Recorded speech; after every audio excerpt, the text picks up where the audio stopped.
actually less naked than I usually am when I'm on video. But anyway, today I'm really excited to talk about premature ejaculation. It's something that, it's a funny thing, this term premature ejaculation. It makes it sound, but I don't like the term because it makes it sound like there's there's something wrong or broken with your body and you're ejaculating before you're supposed to ejaculate. Well, who says, when is the right time to ejaculate? It's all kind of silly, the terminology that we use. And so, what I want to talk about is specifically sensitivity. Now, some people who experience premature ejaculation or think they have a problem with it will come to me, and what I find out is there's nothing wrong with you. You're just really sensitive. And if anything, that's something that's like you should be really happy to be sensitive. There are some people out there who don't have the sensitivity in their penises to be able to experience the pleasure that they want to experience. And so being sensitive is a really good place to start.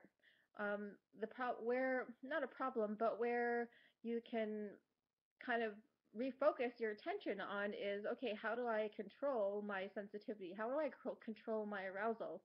And it's funny how I've seen people use different techniques to control their arousal. Some people will maybe not consciously control their arousal, but some people get distracted and they'll start thinking about, other things. So I had someone in the other day, and he was says he wants to work on having full body orgasms and extending, delaying his ejaculation. So okay, I was doing a lingam massage on him.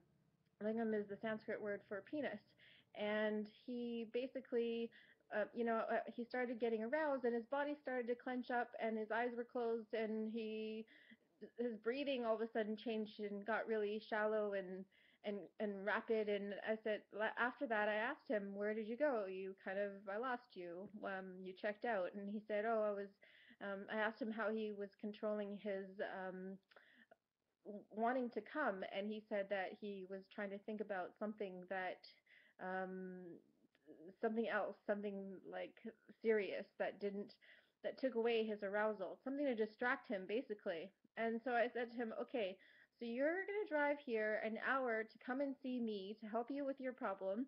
And when we get there, you're going to just check out and start thinking about something else and totally disconnect from what we're doing. That's essentially what he was doing, but it makes sense. That's, what he's trained himself to do in order to avoid coming.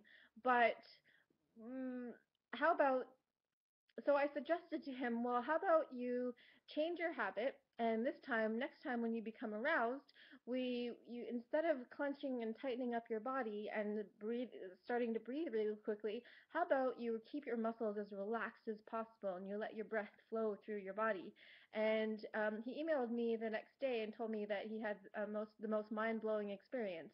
So really, what for some people, um, figuring out what your blind spots are when it comes to intimacy and touch and your sexuality. Figuring out what your blind spots are is like one of the keys to being able to hit your sweet spot and really experience that orgasmic um, pleasure of bliss, and I don't know what you call it. It's all good. It feels really good, and we all have access to it. It's just a matter of getting out of our own ways and kind of figuring out what it is that is stopping us from experiencing the pleasure that our body wants to experience, the pleasure that it already knows how to experience. So that's what I'm here to talk about, and feel free to connect with me through email. The email's below.